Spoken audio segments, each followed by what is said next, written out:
شروع اللہ کا نام لے کر جو بڑا مہربان نہایت رحم والا ہے۔ اے نبی صلی اللہ علیہ وآلہ وسلم، اپنے پروردگار کا نام لے کر پڑھو جس نے تمام کائنات کو پیدا کیا، جس نے انسان کو خون کی پھٹکی سے بنایا۔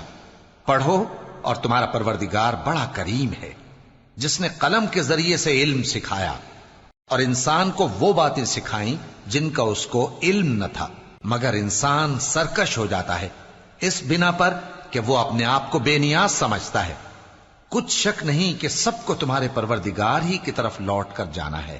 کیا تم نے اس شخص کو دیکھا جو منع کرتا ہے، یعنی ایک بندے کو جب وہ نماز پڑھنے لگتا ہے؟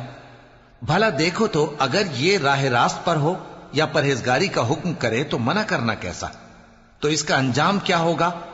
ذرا دیکھو تو اگر اس نے دین حق کو جھٹلایا اور اس سے منہ موڑا، کیا اس کو معلوم نہیں کہ اللہ دیکھ رہا ہے؟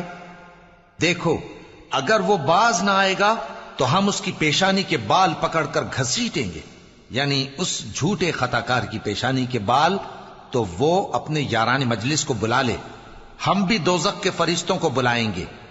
دیکھو اس کا کہا نہ ماننا اور سجدہ کرنا اور اللہ کا قرب حاصل کرتے رہنا۔